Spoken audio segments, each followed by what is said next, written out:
हाय दोस्तों, कैसे हैं। मैं मोहम्मद मुख्तार आपका मैं अपने YouTube चैनल सुगम संगो पर स्वागत करता हूं। आइए दोस्तों, हिंदी व्याकरण की कड़ी को आगे बढ़ाते हुए आज हम ऐसे शब्दों पे बात करने वाले हैं जो सुनने में एक जैसा है, लिखावट भी करीब करीब समान है, लेकिन अर्थ की दृष्टि से एक महत्वपूर्ण अंतर होता है। और हिंदी भाषी होने के नाते, हिंदी भाषा के विद्यार्थी होने के नाते हमारा यह कर्तव्य बनता है कि उस समस्या से हम रूबरू हों और उस समस्या के समाधान के लिए हम तत्पर हों। ये शब्द परीक्षा के दृष्टिकोण से भी बहुत ही महत्वपूर्ण है और खासकर उनके लिए जो हिंदी भाषा में अपनी पकड़ बनाना चाहते हैं। और ये सब शब्द जो है अक्सर हमें कविता में, जब हम पोएम पढ़ते हैं या लिखते हैं, तो उसमें ये बहुत ही महत्वपूर्ण हो जाता है कि शब्दों का चयन सोच समझ कर किया जाए। तो आप हेडिंग में देख रहे होंगे दोस्तों कि हमने ऊपर लिखा है श्रुति सम भिन्नार्थक शब्द। पहले इस चीज को आप क्लियर कर लीजिए। श्रुति का मतलब होता है सुनना, सम का मतलब समान, सुनने में समान है। और भिन्नार्थक, भिन्न, इसको जब आप संधि विच्छेद करेंगे, भिन्न जोड़ अर्थक या भिन्न जोड़ अर्थ जोड़ का, इस तरह आप कर सकते हैं। भिन्न मतलब आप समझ रहे हैं, एक दूसरे से अलग। अर्थ मतलब अर्थ, मतलब वह शब्द जो सुनने में समान है लेकिन अर्थ में वो अलग अलग है। ऐसे शब्दों पे आज हम बात करने वाले हैं, ठीक है। आपको परीक्षा में या तो दे दिया जाए श्रुति सम भिन्नार्थक शब्द, या यह दे दिया जाए युग्म शब्द। युग्म मतलब देखने में एक जैसा लगता है, ठीक है। तो हिंदी भाषा में बहुत से ऐसे शब्द हैं जो कि देखने में एक जैसा लगता है लेकिन उसका अर्थ बहुत मायने रखता है। ये हमने कुछ शब्द लिखे हैं, इसे हम आपके सामने क्लियर करके दिखाने वाले हैं। तो आपसे निवेदन है कि आप अपना कॉपी कलम लेकर बैठें तो बहुत अच्छा है, और जब वीडियो समाप्त हो तो आप लिख लें, क्योंकि ये परीक्षा के दृष्टिकोण से बहुत ही महत्वपूर्ण टॉपिक है, ठीक है दोस्तों। आइए समय न गंवाते हुए हम अब इस पे बात करते हैं, ठीक है दोस्तों। देखिए, ये दो शब्द देखिए। पहली बात तो इसका समाधान का एक उपाय यह है कि आप शब्दों का शुद्ध शुद्ध उच्चारण करना सीखिए। अगर आप शब्दों का सही से उच्चारण नहीं करेंगे तो समस्याएं जस की तस बनी रहेगी। हम नहीं कहते कि वो पूरी समस्याएं रहेंगी, लेकिन ये चीजें आपको बहुत समय तक परेशान करेगा। इसलिए आपसे निवेदन है कि हिंदी व्याकरण में अपनी पकड़ मजबूत करने के लिए शब्दों का या वर्णों का उच्चारण शुद्ध शुद्ध कीजिए।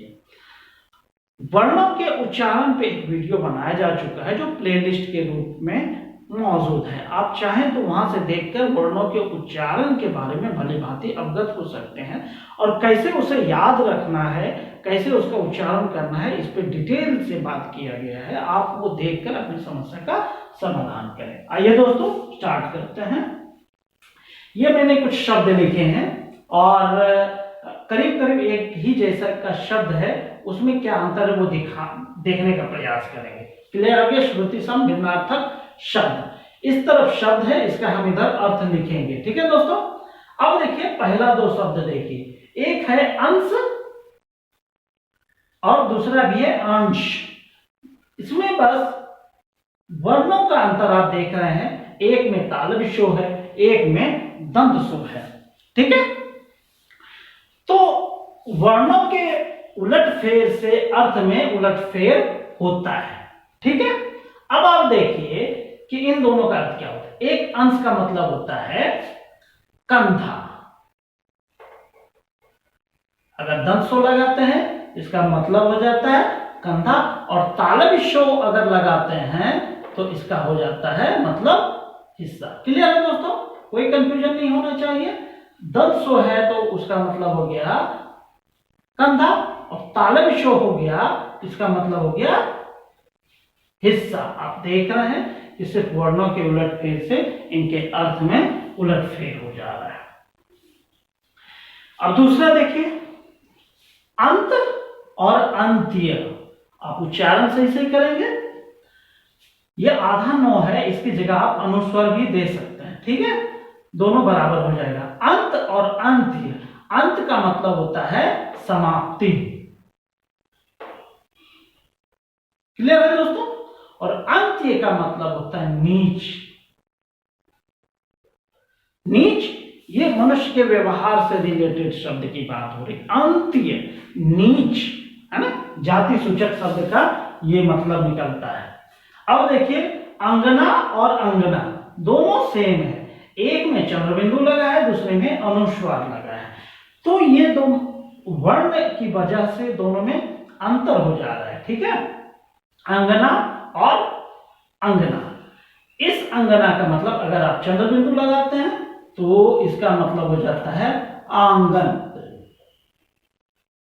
और ये अनुस्वर अगर आप लगाते हैं इसका मतलब हो जाता है स्त्री।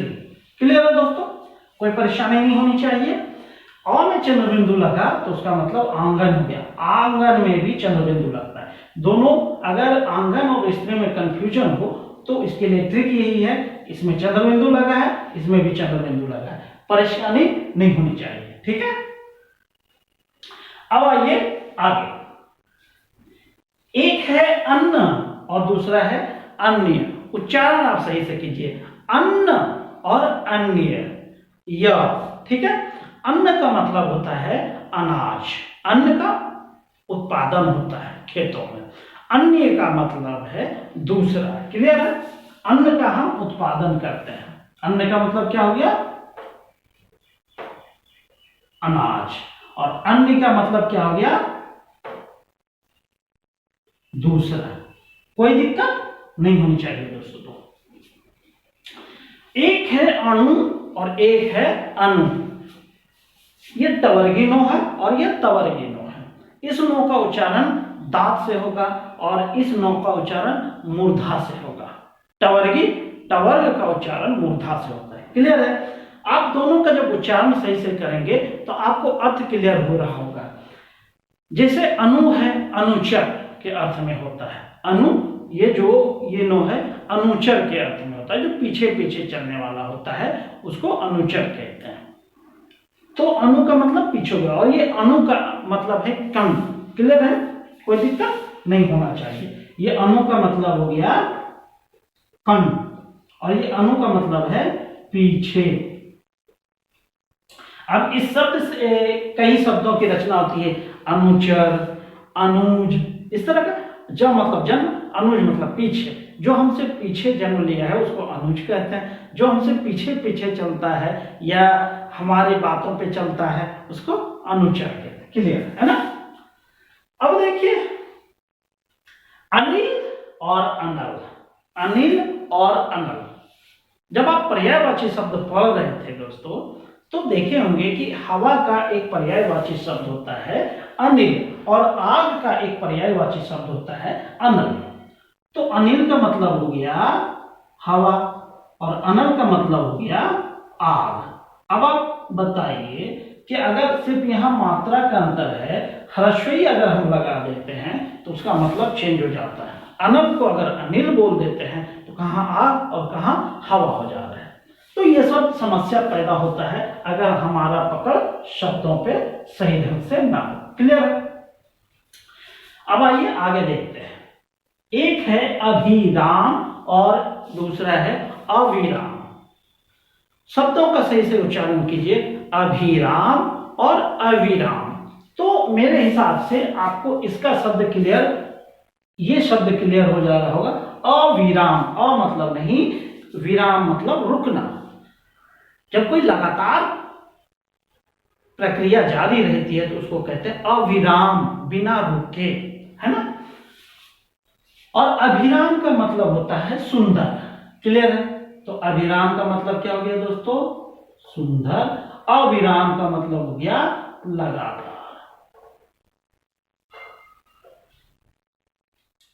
अब आइए आगे देखिए, एक है अपेक्षा, एक है उपेक्षा। वर्ण का अंतर है, एक में आ लगा है, दूसरे में हर्षऊ लगा है। हिंदी में बहुत ही संजीदगी से ऐसे शब्दों का प्रयोग होता है। एक होता है उपेक्षा, उपेक्षा करना का मतलब क्या है, अनादर करना।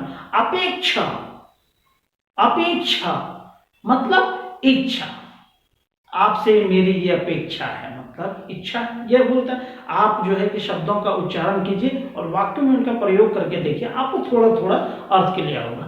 अपेक्षा मतलब इच्छा, उपेक्षा मतलब अनादर। अपेक्षा का मतलब हो गया इच्छा और उपेक्षा का मतलब हो गया अनादर। क्लियर है दोस्तों, कोई दिक्कत नहीं होना चाहिए।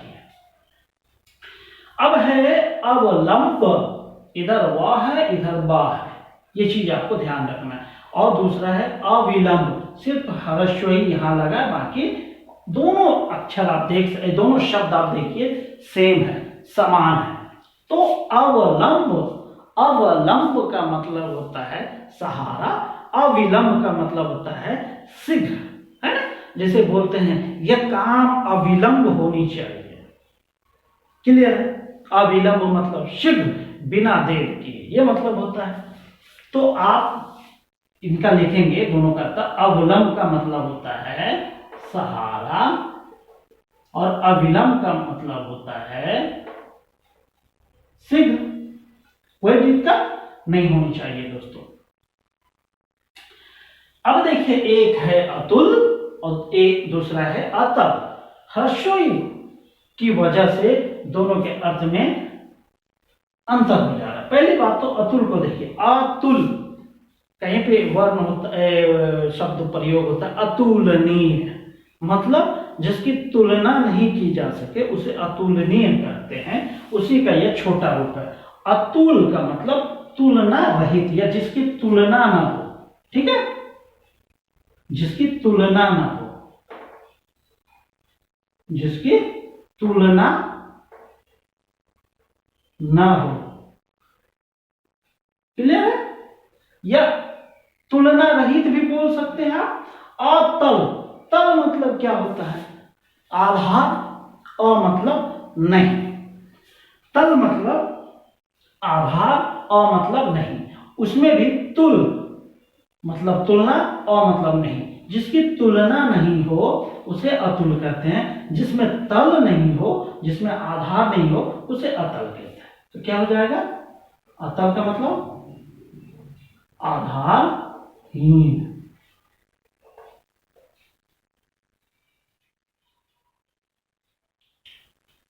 क्लियर है दोस्तों। अब देखिए अचर और दूसरा है अनुचर। अ मतलब नहीं, चर मतलब चरने वाला, है ना, अचर। और दूसरा है क्या है, अनुचर। आप यहाँ पे एक जगह देखिए अनु शब्द है, उसी से बना है अनुचर।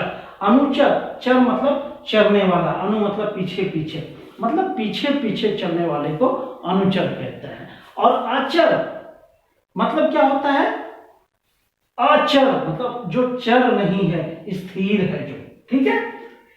क्लियर है, तो इसका मतलब क्या होगा, अचर मतलब स्थिर, अनुचर मतलब पीछे चलने वाला।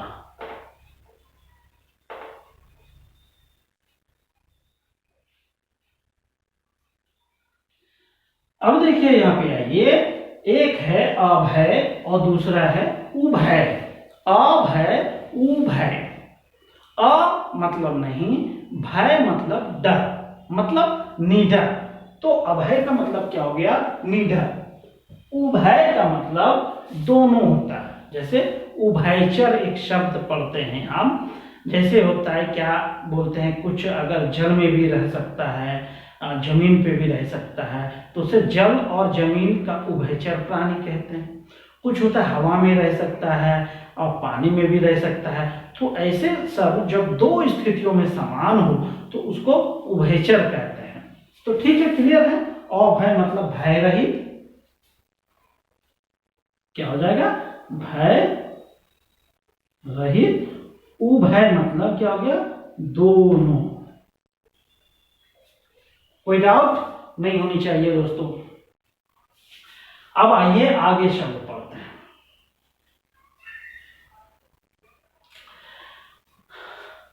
एक है अब्ज और दूसरा है अब्द। क्लियर है दोस्तों। दोनों में देखिए सिर्फ जो है कि शब्दों का और फेर है। शब्दों में आप देखिए, एक में ज है, एक में द है, यही तो है दोस्तों, और तो कुछ नहीं है अंतर। ठीक है दोस्तों, दोनों में सिर्फ वर्ण का अंतर है, एक में ज है, दूसरे में द है। तो आप बिल्कुल भी परेशान मत होइए। अब्ज का मतलब होता है कमल और अब्द का मतलब होता है बादल, लेकिन देख रहे दोनों लिखने में समान है ना। अब्ज का मतलब क्या हो गया? कमल। ये कमल का एक पर्यायवाची शब्द है, और अब्द का मतलब हो गया बादल। क्लियर? अब आइए देखते हैं आगे। एक है अथक और दूसरा है अकथ। जब आप शब्दों का उच्चारण सही से करेंगे तो आपको अर्थ थोड़ा थोड़ा क्लियर हो जाएगा। अकथ, अथक। थक मतलब थकना, अ मतलब नहीं, जो थके नहीं उसे अथक कहते हैं। अ मतलब नहीं, अकथ मतलब कथनी, कहना, वही मतलब हुआ।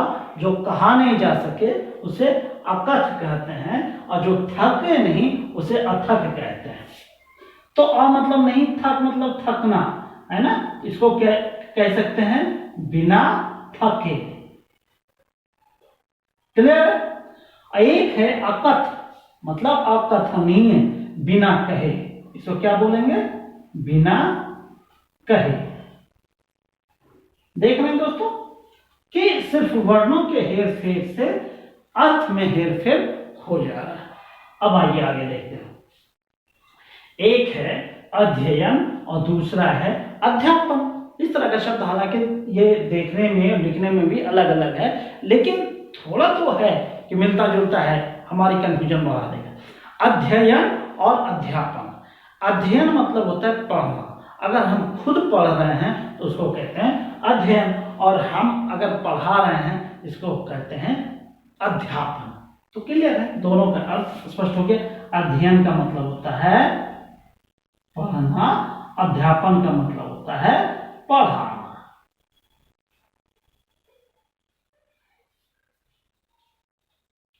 अब देखिए, एक है अरि और दूसरा है अरीज। र में दीर्घई का और र में हर्षई का, दोनों में हौर फेर की वजह से अर्थ में जो है कि अंतर हो जा रहा है। एक अरि जब आप ह्रस्व ई कार का प्रयोग करते हैं तो इस अरि का मतलब हो जाएगा शत्रु, है ना।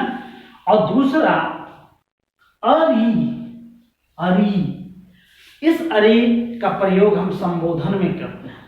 जब किसी स्त्री को अगर आप संबोधित करते हैं तो अरि शब्द का प्रयोग किया जाता है। यह संबोधन कारक में आप बखूबी समझ रहे हैं, ठीक है। अरि किस लिए प्रयोग होता है? संबोधन में।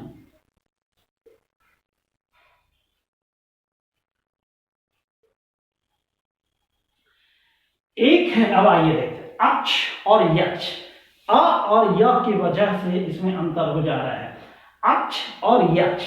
अक्ष आप समझ रहे होंगे, पृथ्वी अपने अक्ष पर घूमती है, इसका मतलब क्या हुआ? पृथ्वी अपनी धुरी पर घूमती है। यक्ष एक देव योनि है ना। तो इस तरह दोनों में अंतर हो गया। अक्ष मतलब क्या हो गया? धुरी, और यक्ष मतलब एक देव योनि है।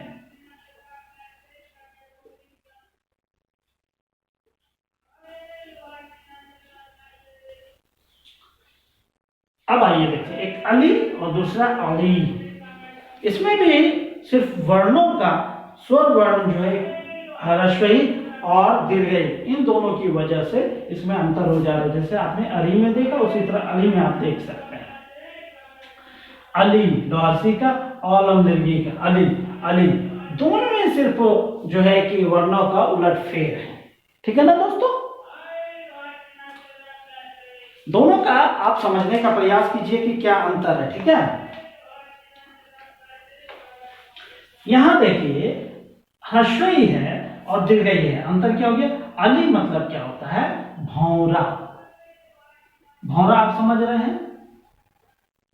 और इस अली का मतलब होता है सखी।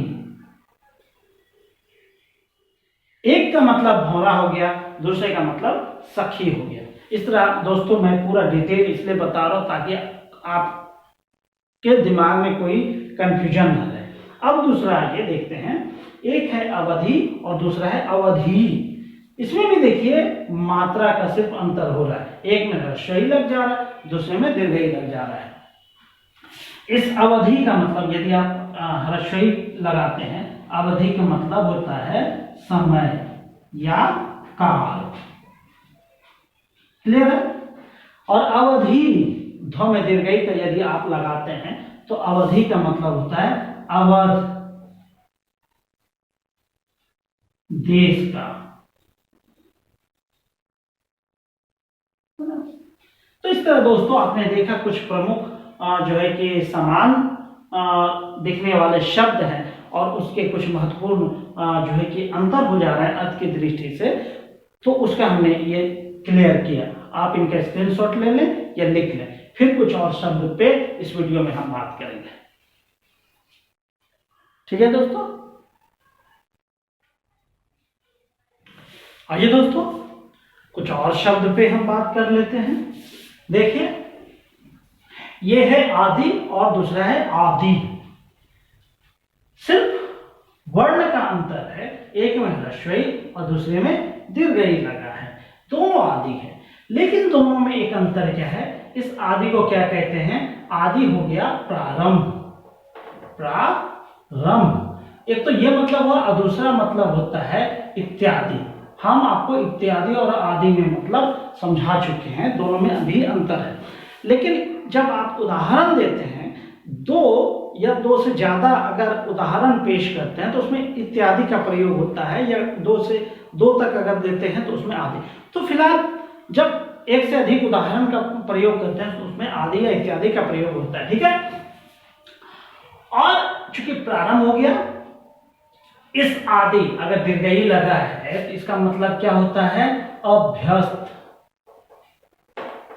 अभ्यस्त का मतलब जैसे आदत बन जाना। अब जैसे कहें कि मैं पढ़ाई का आदी हूं, तो वहां ह्रस्वई वाला दी लगेगा या दीर्घई वाला दी लगेगा। तो आदि का मतलब यहां जब हम ले रहे हैं मैं पढ़ाई में अभ्यस्त हूं, तो मतलब वहां दो में दीर्घई का लगेगा, है ना। तो आदि हो गया, है ना, अभ्यस्त। क्लियर है, कोई दिक्कत नहीं होनी चाहिए दोस्तों। अब आइए आगे देखते हैं, एक है आवास और दूसरा है आभास।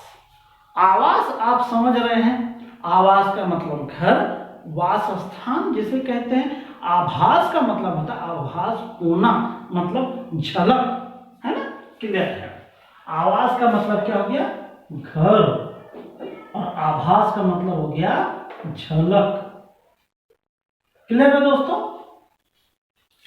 अब देखिए यहां पे एक है आकर और दूसरा है आकार। आकर का मतलब खान, आकार का मतलब रूप। कोई डाउट नहीं होनी चाहिए, दोनों में अंतर हो गया। आकर का मतलब खान, खजाना जिसे कहते हैं। आकार का मतलब रूप, रो में दीर्घ का लगेगा, है ना, रूप। अब देखिए आगे आइए, एक है आभरण और एक है आमरण।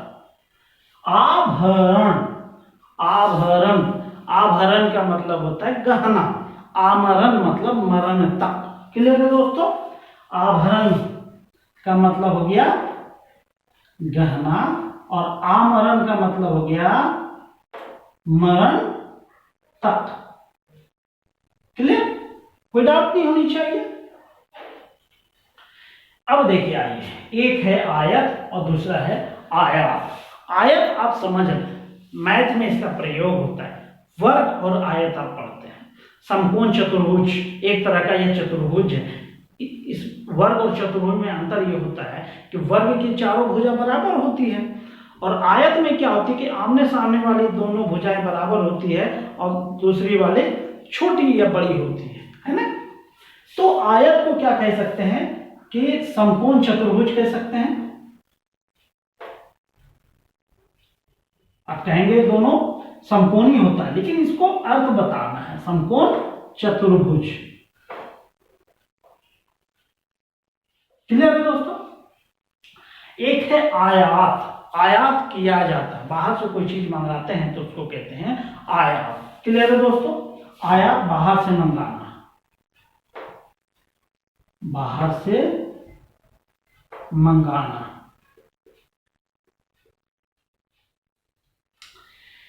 अब आइए इत्र और इतर। इत्र आप समझ रहे हैं एक सुगंध है, इत्र सुगंध है, और इतर का मतलब होता है दूसरा। तो लिखिए दोस्तों, इत्र का एक तरह का सुगंध है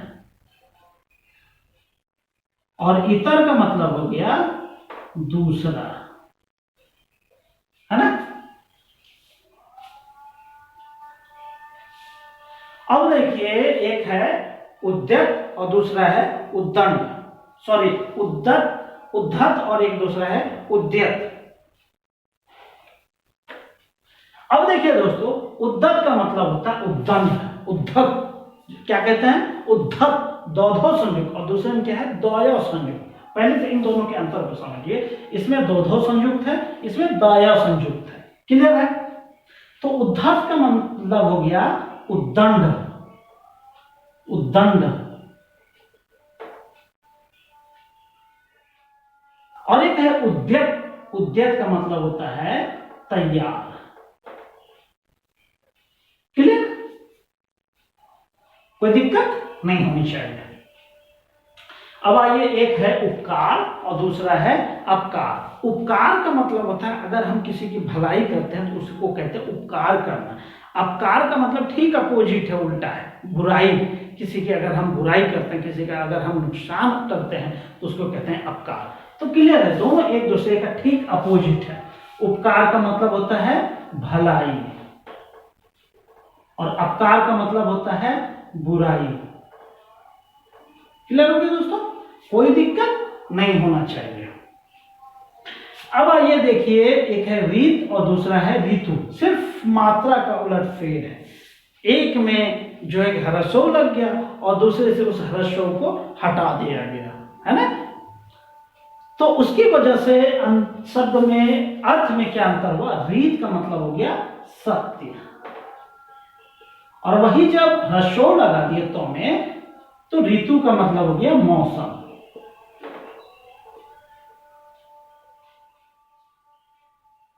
क्लियर, कोई दिक्कत नहीं होना चाहिए दोस्तों। अब देखिए ये है कुल और दूसरा है कुल।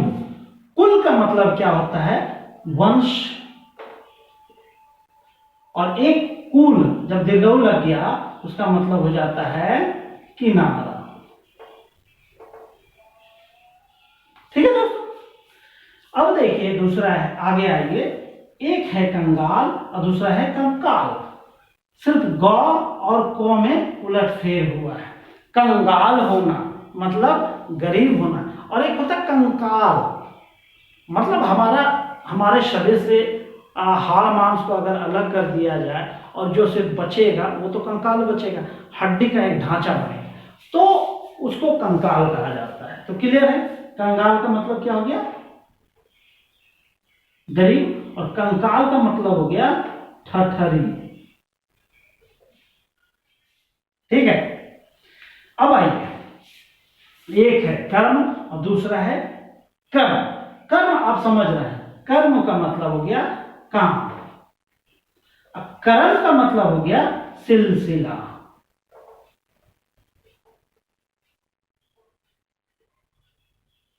ठीक है दोस्तों। अब देखिए दोनों कृत है, एक में री लगा है, दूसरे में कौरव संयुक्त दीर्घई लगा है। क्लियर है,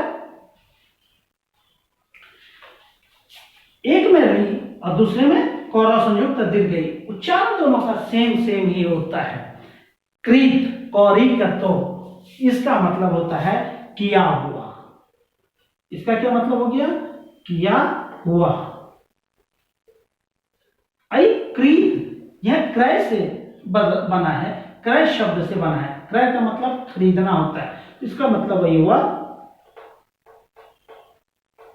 खरीदा हुआ।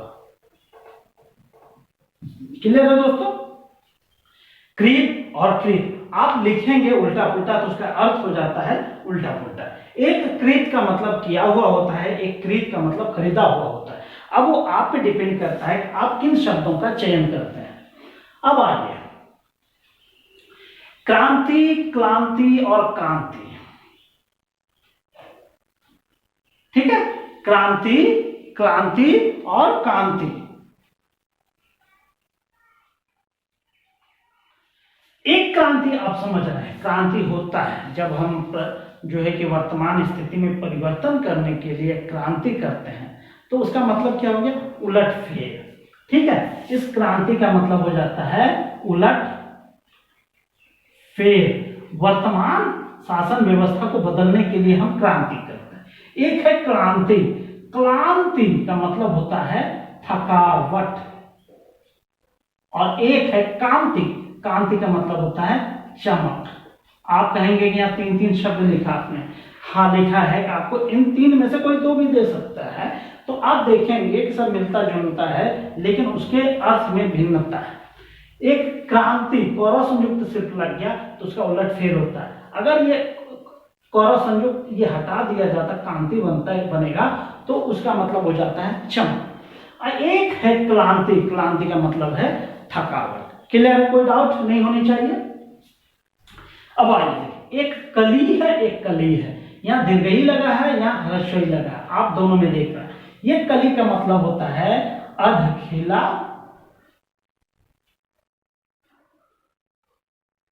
फूल, ये हो गया कली। और लो में ह्रस्वई अगर होता है तो उसका मतलब होता है कलियुग। क्लियर है दोस्तों। अब देखिए, एक है कृपाण और एक है कृपण। कृपाण मतलब क्या होता है, खंजर, और कृपण मतलब कंजूस। तो अर्थ तो क्लियर हो ही गया, सिर्फ मात्रा एक लगा, आकार लगा तो उसका मतलब कुछ और निकल गया, आकार अगर हटा दिया तो उसका मतलब कुछ और निकल। कृपाण का मतलब क्या हो गया, कटार या खंजर, कुछ भी कह दीजिए, खंजर। कृपण का मतलब हुआ कंजूस।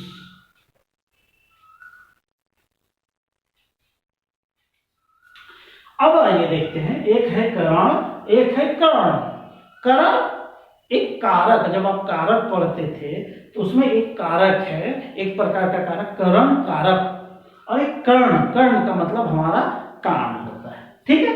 करण का मतलब क्या हुआ, करण कारक, करण कारक। एक है कर्ण, कर्ण का मतलब क्या हो गया, कान। कोई दिक्कत नहीं होनी चाहिए। अब आइए देखते हैं, एक है कुंडल, एक है कुंतल। ड और त का अंतर है, कुंडल और कुंतल। कुंडल क्या होता है, महिलाएं कान में जो गहना पहनती है उसको कुंडल कहा जाता है, ये एक प्रकार का आभूषण है कान में पहनने वाला। और एक है कुंतल, कुंतल ये वजन से रिलेटेड है, 100 किलो के वजन को सम्मिलित रूप से कुंतल कहा जाता है। क्लियर है। तो कुंडल का क्या हुआ, कान में पहना जाने वाला आभूषण है, तो क्या हुआ, एक आभूषण। और ये कुंतल क्या हुआ, 100 किलो ग्राम, ठीक है, वजन, इसको एक कुंतल कह देंगे। इसका कहीं कहीं मतलब आता है सिर के बल भी आता है, आप इनका प्रयोग कर सकते हैं। कुंतल का मतलब सिर के बल भी आता है। अब आइए देखते हैं, एक है कटीली और एक दूसरा है कटीली। कटीली नाक से उच्चारण नहीं हो रहा है, दूसरे वाले का नाक से भी उच्चारण करना पड़ता है, चंद्र बिंदु का उच्चारण नाक से करना पड़ रहा है, ठीक है। कटीली का मतलब क्या होता है, तीक्ष्ण। और एक है कटीली, कांटेदार।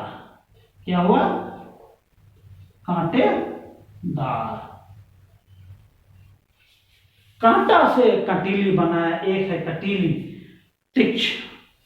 तो इस तरह दोस्तों आपने देखा कि इस वीडियो में हमने प्रमुख श्रुति सम भिन्नार्थक शब्दों का हमने वर्णन किया। क्योंकि एक वीडियो में सबको समाहित किया जाना संभव नहीं है, इसलिए आज भर इतना ही।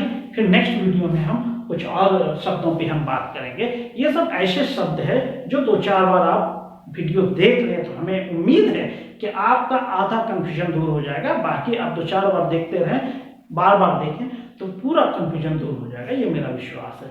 और सबसे अच्छी बात, आप जितना ज़्यादा पुस्तकों का अध्ययन करेंगे उतना ज़्यादा फायदा होगा। इसी के साथ दोस्तों, इसी उम्मीद के साथ कि आपकी पढ़ाई अच्छी तरह रहे, आप अपने जीवन में ऊंचा से ऊंचा मुकाम हासिल करें, इसी के साथ थैंक यू। जय हिंद, जय भारत।